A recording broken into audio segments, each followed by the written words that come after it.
Hola, mi amigo, amiga. Magandang hapon sa inyong lahat mga Pilipino-Pilipina. Ang ating pag-usapan sa ngayon ay walang iba po kundi ang isa-isahin po natin ang lahat ng mga akusasyon na importante laban kay Bongbong Marcos. At tingnan natin kung ito ba ay talagang sufficient in substance kasi napatunayan naman sila lahat na sufficient in form, kahit tanongin na lang natin kung sufficient in substance, base po sa batas ng House of Representatives na nakasulat Base po sa sa kanilang batas. rules of impeachment. Sa rules of impeachment po, ito po, i-share ko sa inyo. Ito po yung nakasulat. Kasi kung kasya na, pasok na sa tinatawag na sufficient in form, sufficient in substance naman sa sustansya, sapat sa sustansya. Nung una, sapat sa forma, ngayon, sapat ba sa sustansya? Ngayon, ang sa rules ng House of Representatives, sapat na yan sa sustansya kung ang reklamo, pag binasa mo, ay nandoon ang lahat ng detalye na kailanganin para ma-impeach si BBM. Unang topic natin, pag-usapan natin yung tinatawag na drug addiction ni BBM. Pero bago yan, ipakita ko muna sa inyo yung House of Representatives Rules of Procedure. Ito.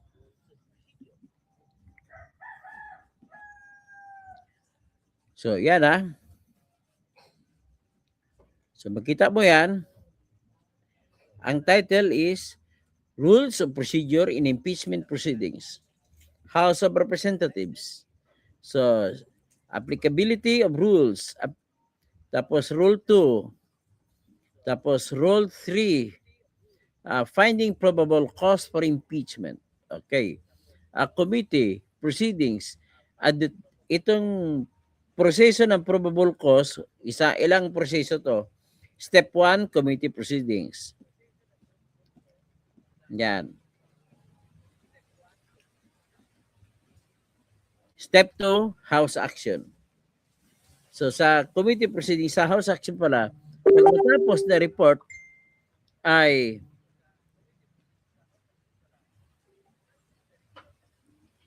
pag matapos ng committee ang kanilang trabaho, ibibigay ito sa plenaryo sa loob ng 10 araw mula nung matapos. Okay? So, balik muna tayo dito. Yan. Committee proceedings. Una, determination of sufficiency in form. Sapat ba sa forma? Magiging sapat sa forma kung merong tinatag na dokumento na ang title niya ay verification. Pag verification, kailangan may laman yan, pinipirmahan yan ng kung sino nagsampa ng reklamo. At lahat na sasabihin doon, ang importante na sasabihin niya na nabasa ko at naunawaan ng buo-buo ang reklamong ito.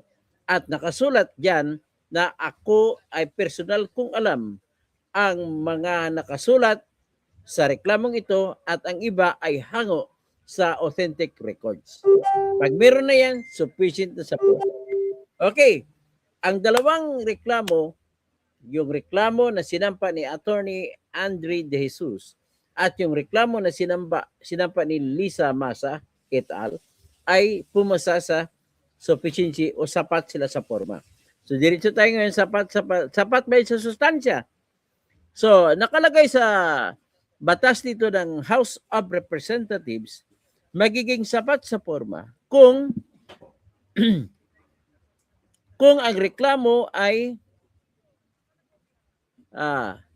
nagbanggit ng reklamo na sapat ang detalye para magiging sapat din ang detalyeng yon na magagamit mapatanggal sa o ma-impeach si Bongbong Marcos. Yan lang po. Hindi nangangailangan ng ebidensya. Hindi nangangailangan na dapat may ebidensya na kagad sa lahat ng sasabihin. Akusasyon pa lang.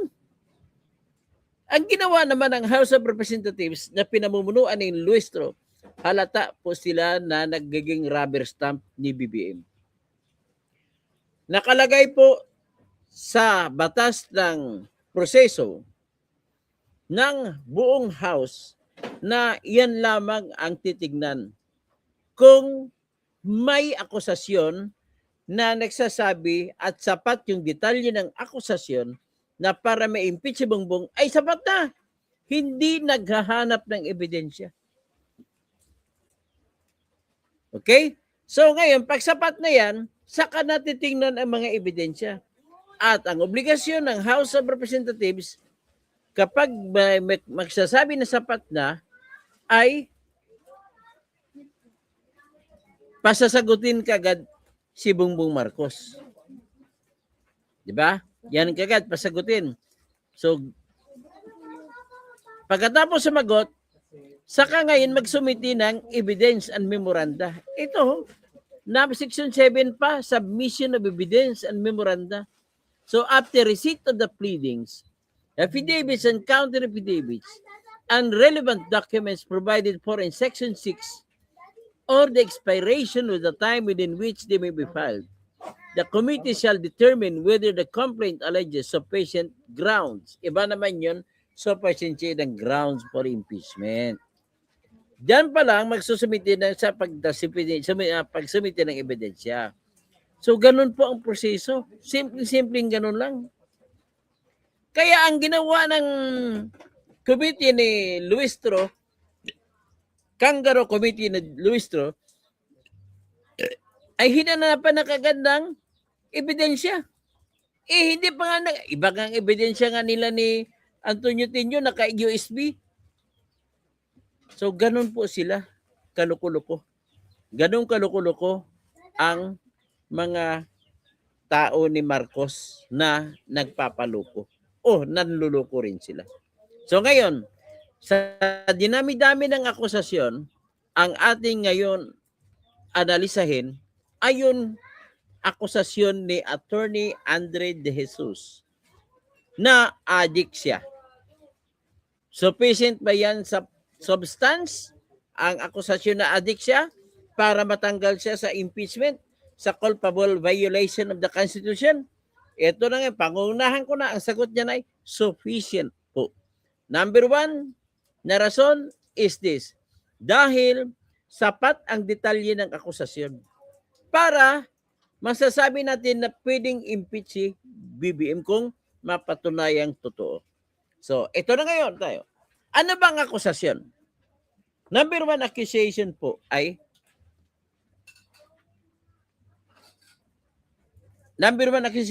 addict siya.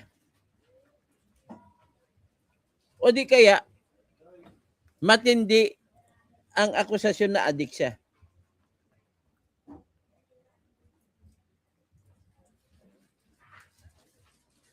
So, ano ang kinalaman ng addict sa pagiging presidente?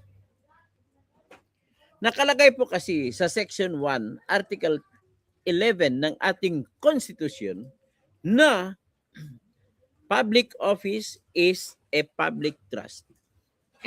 Ibig sabihin ng public trust, tiwala ng tao dapat ay buo sa presidente. Kasunod doon na sentence sa Section 1 pa rin, sinasabi, public officers and employees must at all times be accountable to the people, serve them with utmost responsibility, integrity, loyalty, and efficiency. Act with justice and patriotism and live modest lives. Yan po ang buong Section 1.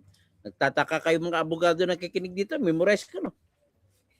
Ayaw ko sabihin expert ako sa Section 11, Article 11. So ngayon, paano ngayon mapapatunayan na ang ibig sabihin po ng culpable, nagkasala siya sa provision ng kahit anong provision ng Constitution. So ngayon, titingnan mo isa-isa. Pag-addict ka, ano ang problema? Pag-addict ka po, wala ka sa tamang isip. Hindi ka makapagbigay ng iyong 100% na magiging at all times accountable to the people. Hindi, di ba? So, yan na po ay ground na yan ng culpable violation of the Constitution.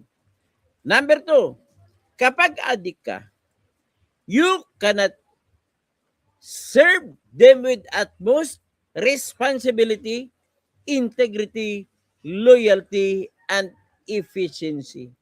Paano ka maging efficient kung addict ka? Ibig sabihin, nilabag din ni BBM yan. Next, act with patriotism and justice. Paano kung addict ka? Paano ka maging patriot? Paano ka maging just at all times kung addict ka? Kasi nga, ang isip mo ay sabog. Diba? Ganun lang kasimple.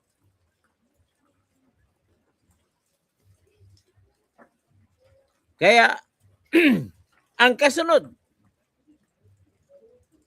you have to live modest lives. Yan. Sabi natin, hindi niya nilabag dahil kung addict lang. Pero kung addict ka, mahal naman. Hindi na modest lives yun. Magastong buhay na yun.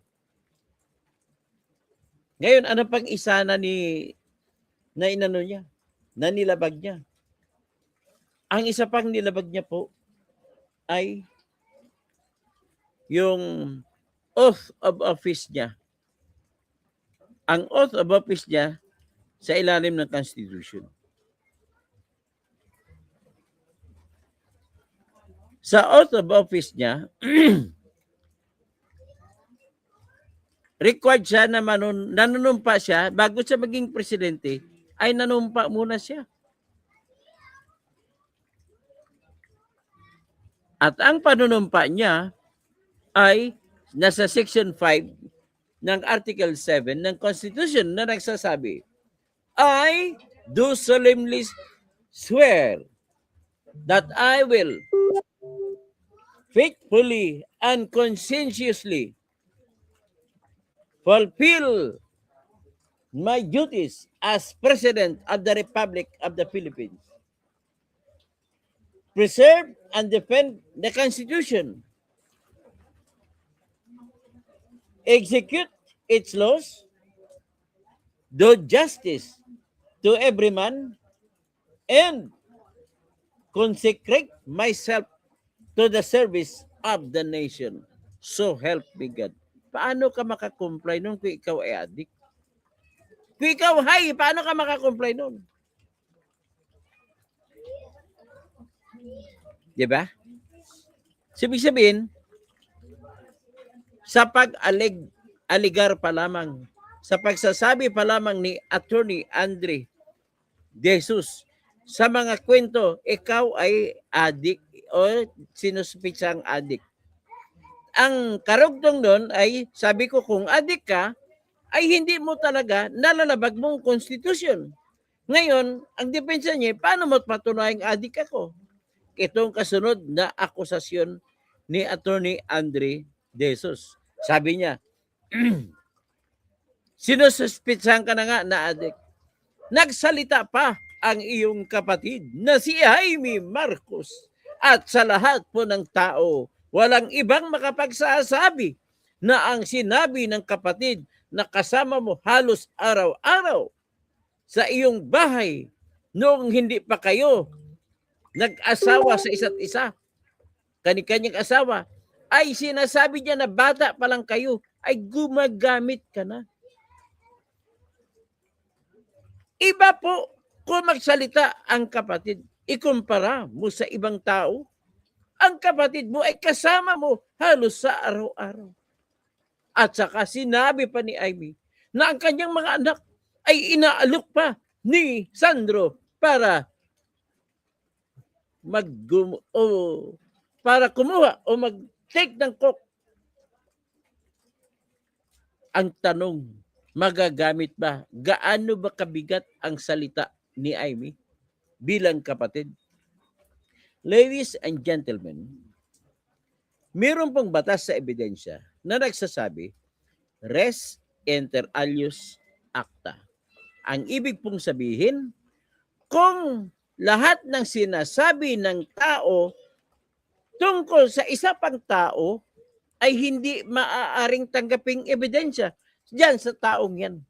Bakit po? Kasi walang sinuman ang matatali sa sinabi ng ibang tao. Meron tinatawag, maliban na lamang except if there is separate evidence that will prove their partnership, their being together, their being allies, their being co-conspirators.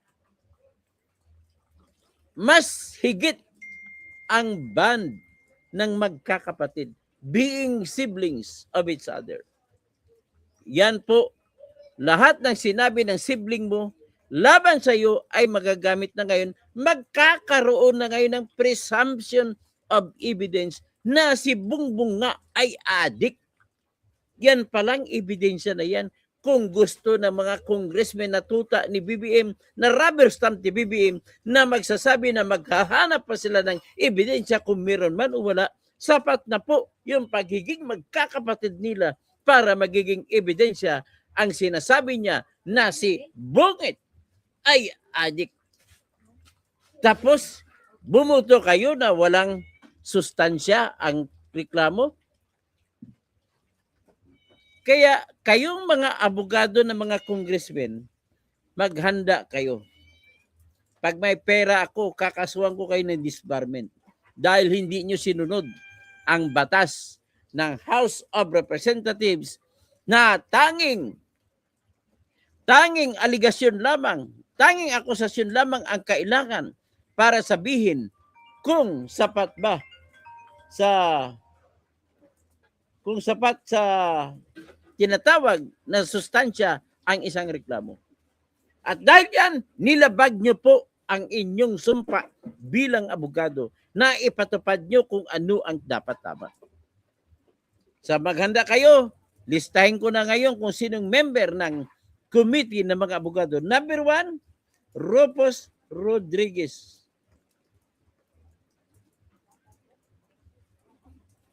Number 2, Chel Jokno. Number 3, Leila De Lima. Number 4, Kit Flores. Number 5, Tere Ridon. Number 6, Garbin. Number 7, sino pa bang ibang abogado doon? Si Attorney Zamorata.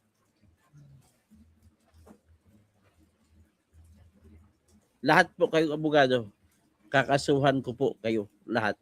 Kasi hindi nyo sinunod ang batas. Let me invite the attention of all lawyers na nakikinig sa akin. Lahat ng mga judges, lahat po ng mga fiscal na nakikinig sa akin, kasama na si Fiscal AG niya na taga-Samar. Alam naman natin na kung magsampa ka ng kaso na civil case, may nagsasampa kagad ang nag-complainant ng plaintiff. Pagsampa ng plaintiff, titingnan kagad ng korte yan. Meron bang form and substance? Pag meron, papasagutin kagad ang kalaban. So ngayon, pag pinasagot ang kalaban, sasagot niya ng kalaban. Magbibigay sa kanya ng kanyang ebidensya. So, ibig sabihin, pag sampa pa lang ng reklamo, nagkabit ka na ng mga ebidensya mo. mga dokumento. At pag sumagot ang kalaban, mayroon din siyang ebidensya.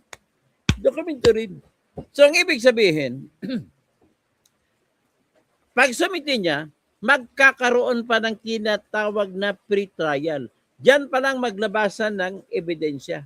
In the same manner, ganon din ang mangyayari sa impeachment proceedings ng House of Representatives. Wala pa po ang panahon o ang step o ang process na magpapakita ng ebidensya, pero hinanapan na kagad nitong mga tuta o rubber stamp ni BBM na mga abogado na mga member ng Congress ng ebidensya ang lahat ng mga binabanggit doon sa mga akusasyon, lalo na itong akusasyon na adik si BBM. Sabi nila, I mean lang yan, wala yan. Nakalimutan nila yung pagiging abogado nila na kung kapatid ang nagdeklara ay mataas ang uri ng ebidensya sapagkat personal na alam ni Amy si Bungit. Mabuti ka, sana kung ibang tao yan, hindi matatanggap ang ebidensya. Pero dahil sa magkakapatid, nagiging exception to the rule of res inter alios acta. Kita mo makabubuhan niya ng mga abogadong congressman. Hindi ko alam kung nagbububuhan o talagang bubu. Anyway, magmamatter yan, kakasuhan ko kayo ng impeachment. Disbarment, pag may pera ako.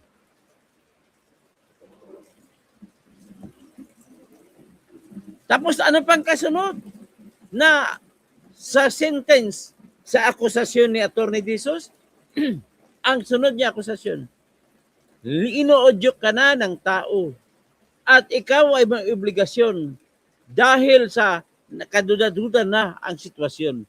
Ni hindi ka man lang nagpa-hair follicle test, yan na ngayon ang dagdag na detalye para ngayon na malabag niya ang Constitution sa Section 1, Article 11 at Section 5 na kailangan he solemnly swore that he shall faithfully and conscientiously fulfill his duties as president and then preserve and defend the Constitution. Hindi niya dinepend ang Constitution. Na nagutos sa kanya na magiging public offices, public testo pa rin niya. And execute its laws. Yung batas sa drug addiction, batas sa PDEA, batas sa Comprehensive Dangerous Drugs Act na nagpaparusa sa Section 15 ng drugs use ay hindi niya pinapatupad laban sa kanyang sarili. Sapat po ang detalye na binanggit ni Atty. Andre De Jesus. Bakit nila dinesisyonan na kulang sa sustansya? Isa lang po ang katwiran. Ililibre nila yung kanilang amo. Hanggang dyan lamang po ang ating diskusyon, at least alam nyo na. Tatanggalin ko na ngayon itong kailangan. So, alam nyo na ngayon na sapat pala ang sustansya ng kaso, ng isa sa mga kaso na ginawa ni Atty. Andre De Jesus laban kay BBM para tanggalin siya sa pwesto. Pero, mga aswang na mga congressman, ang ginawa nila, nag-motion pa si De Lima. Bakit ka pa mag-motion? Ibatas na nga yan, nag-motion ka pa na huwag kontrahin ang batas. Parang ganito eh. Ang ginawa ni De Lima, maihambing mo sa ganito eh. I move that the accused or the accuser be not killed. Eh, bawal na magpumatay. Bakit ka mag-move na he will not be killed? Yan ang ginawa ni De Lima. Ibig sabihin, nagsususpect sa ako na si De Lima ay kasabwat. Kasabwat! Ito naman ang mayabang, masyadong maraming press release na magaling daw siyang abogado. Ito si Chel Diokno. Jokno pa naman apelido mo. But you are a big no. Ang nangyari siya, abogado de silencio. Hindi ka nagsasalita para ipaglaban ang batas ng impeachment. Grabe kayo. Klarong-klaro sa batas na nagkasulat na hindi pwedeng hanapan ng ebidensya ang akusasyon. Kasi sa susunod pa na stage yun, estado. Hindi pa sa panahong yun. Hindi pa determination of probable cause. Doon niya magmabatil sa determination of probable cause. At yung ginawa nyo, binaboy nyo ang Pilipino. Ang tawag ni Lisa Masa, premature murder. Ang tawag ko naman dyan, kangaroo court. Listahin ko, pati si Luis Tro pala, dapat kasuhan din ito. Abogada, chairman ka, dapat hindi mo na tinanggap ang motion na yun. Akala mo nag-motion si Dilima? Ako'y nagmo-motion na sana huwag isama ang mga ebidensya sa pagtitingin o sa pag-usisa ng reklamo kung sapat ba sa sustansya o hindi. Di nangyari, nagkabuto-butuhan. Nang bumutuhan, 21 votes ang pumabor sa motion ng Dilima, 25 votes ang kumontra. Ibig sabihin, ginawa nila ang pag-usisa nila kasama ng ebidensya. Natural, wala pa si Saldico doon. Pero ang pag-usapan natin, ito muna yung drug addiction. At hindi ba lamang nila tiningnan na exception to the rule of hearsay itong salita ni Amy. Grabe, no? So ngayon, dahil nag-motion sila at kinaprobahan ng committee na kailangan hanapan ng ebidensya, ibig sabihin po, nilabag nila ang batas, ang Section 5 ng Rule 3 ng Rules of Impeachment na nag-uutos na hindi muna hanapan ng ebidensya ang akusasyon. With that, pwede na ito dalhin sa Supreme Court. Sasabihin ng Supreme Court, hindi pa naman exhaustive mo na remedy kasi magbubutuhan pa naman sa plenaryo. Kung at least kung may 1/3 na dami ng congressman ang buboto, kukontrahin ang report ng Committee on Justice, akyat pa rin ang impeachment sa Senado. Kaya huwag ka kasi siguro BBM. Okay? Hanggang dyan lang muna ang ating lecture. At least naintindihan ninyo. Ay, maraming salamat po. Kahit na umulan. So sabi ni Atty. Libayan, ang pagka-addict ng president ay isang malaking grounds for impeachment of the president. Tama, na pinakamalaki sa totoo lang. Tapos Virgie Piquero, good PM sir. Helen Baguio, Naimbag na Malim. Hilbert Labrador, maupay nga kulop. Hilbert, andiyan ka sa Samar, alam ko. So mga waray-waray, maupay nga kulop. Mga Cebuano, maayong hapon, kaninyong tanan.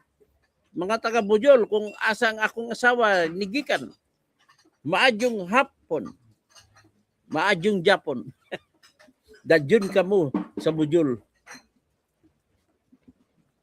O, sa mga Surigao nun, Maradyaw gahapon sa inyo hurot. O, sa mga Chabacano, kasama si Bad, si Atty. Bueno. Buenos tardes, mi amigos, amigas, a todos. O, sa mga iba pa. Mayap agat panapon sa mga kabalen at naimbagamalim sa mga kabsat ko.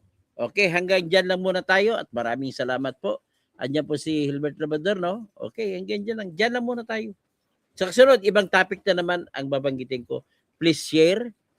Please advise others to join to subscribe to to YouTube kasi libre naman ang subscription sa YouTube. Mag-subscribe kayo po para marami kayong malalaman sa akin na totoo ang detalye at tama ang mental faculty natin para magko-comment kung ano man sa batas lalo na. Okay? Magandang hapon po sa lahat.